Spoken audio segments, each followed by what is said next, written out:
Per recent reports surrounding the New York Mets, they are interested in adding one more outfielder and also adding a top line reliever in this free agent market. We're going to get into these names right here on the True Mets Talk podcast.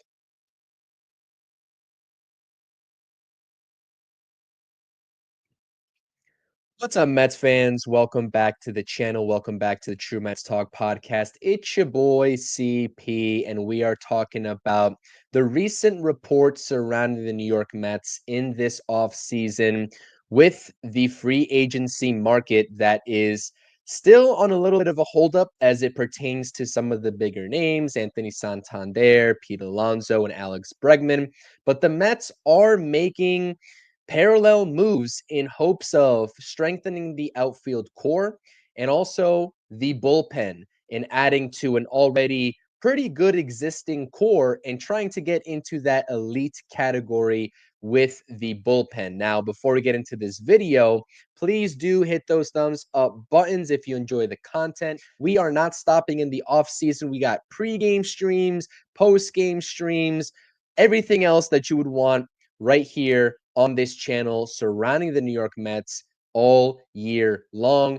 And you know what to do. Hit the comment section down below and let me know what you all think as Mets fans surrounding the Mets being interested in these two names. Now, first up, we have an outfielder, particularly a corner outfielder, but could be a little bit more versatile if need be.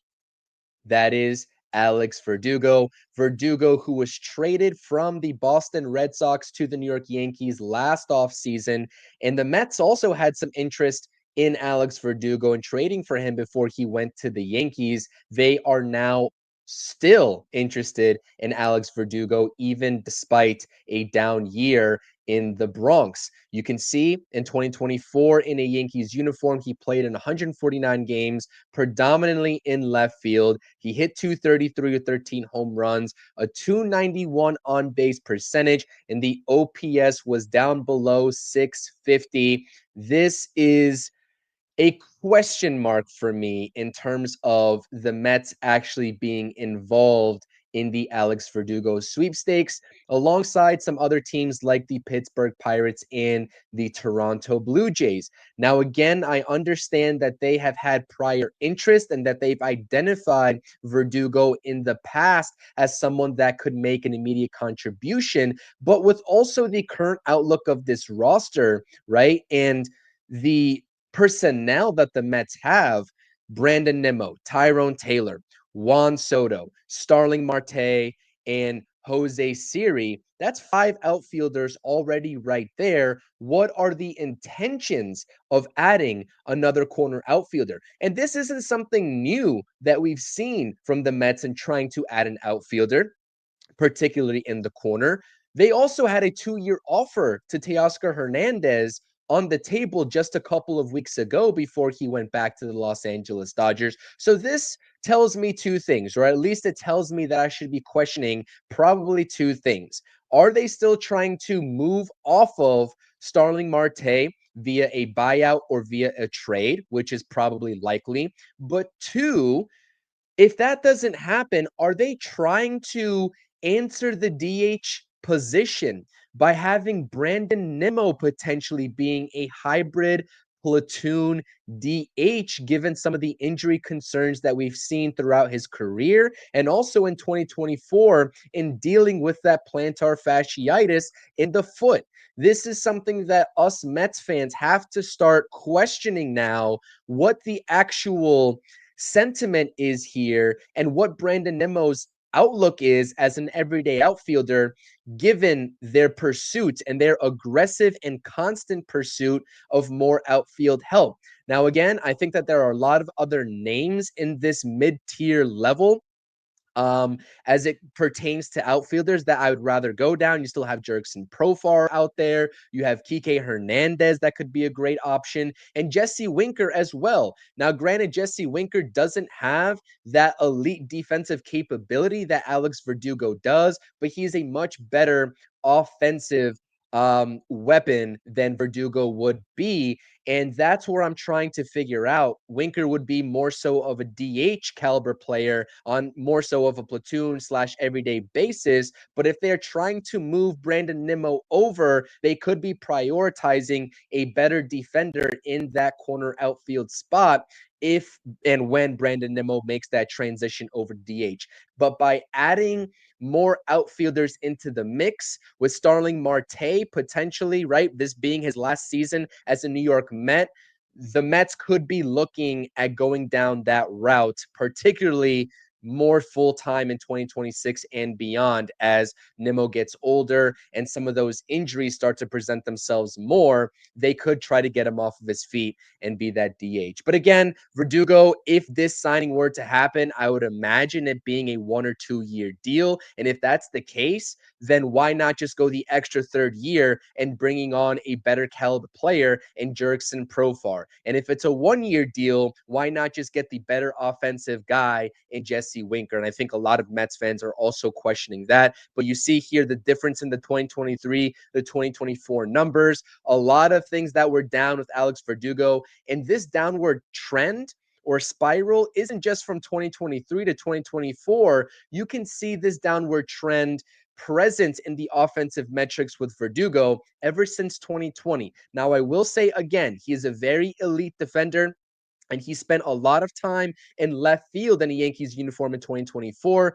And conversely, a lot of time in right field in a Boston Red Sox uniform in 2023. He also does know how to play center field. And I believe he did so on about 7 to 10 occasions last season in a Yankees uniform. But again, is that defense, right? Is that going to be the primary point here in a potential Verdugo signing, given all of these numbers that we see going down? You know, the home runs, he's not going to give you a lot of power. He'll give you a lot of gap to gap ability in terms of the doubles that he hits.